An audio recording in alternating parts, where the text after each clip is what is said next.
Read the Bible with me. Today we're on Psalm 107. Oh, give thanks to the Lord, for he is good, for his mercy endures forever.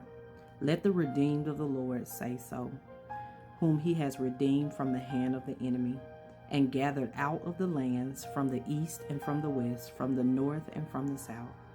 They wandered in the wilderness in a desolate way. They found no city to dwell in. Hungry and thirsty, their soul fainted in them. Then they cried out to the Lord in their trouble, and he delivered them out of their distresses. And he led them forth by the right way, that they may go to a city for a dwelling place. Oh, that men would give thanks to the Lord for his goodness, and for his wonderful works to his children of men. For he satisfies the longing soul, and fills the hungry soul with goodness.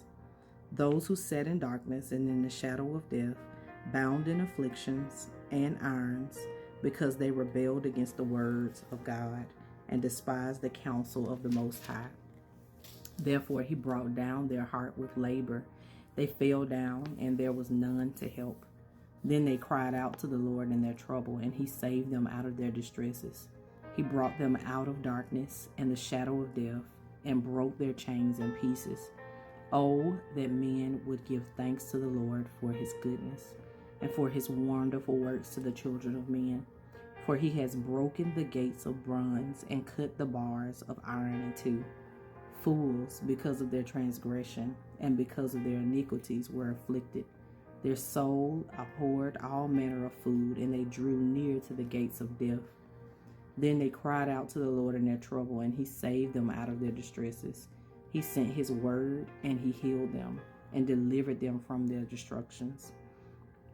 Oh, that men would give thanks to the Lord for his goodness, and for his wonderful works to the children of men. Let them sacrifice the sacrifices of thanksgiving, and declare his works with rejoicing. Those who go down to the sea in ships, who do business on great waters, they see the works of the Lord, and his wonders in the deep. For he commands and raises the stormy wind, which lifts up the waves of the sea. They mount up to the heavens, they go down again to the depths.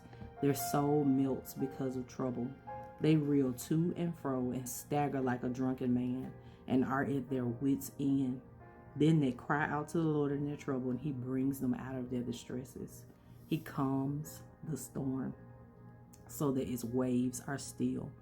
Then they are glad because they are quiet, so he guides them in their desired haven. Oh, that men would give thanks to the Lord for his goodness, and for his wonderful works to the children of men. Let them exalt him also in the assembly of the people, and praise him in the company of the elders. He turns rivers into a wilderness, and the water springs into dry ground, a fruitful land into barrenness for the wickedness of those who dwell in it. He turns a wilderness into pools of water, and dry land into water springs. There he makes the hungry dwell, that they may establish a city for a dwelling place, and sow fields and plant vineyards, that they may yield a fruitful harvest. He also blesses them, and they multiply greatly, and he does not let their cattle decrease. When they are diminished and brought low through oppression and affliction and sorrow, he pours contempt on princes, and causes them to wander in the wilderness where there is no way. Yet he sets the poor on high, far from affliction, and makes their families like a flock. The righteous see it and rejoice, and all iniquity stops its mouth. Whoever is wise will observe these things, and they will understand the loving kindness of the Lord. I hope you guys have a great day. Let's read the Bible more. It doesn't hurt.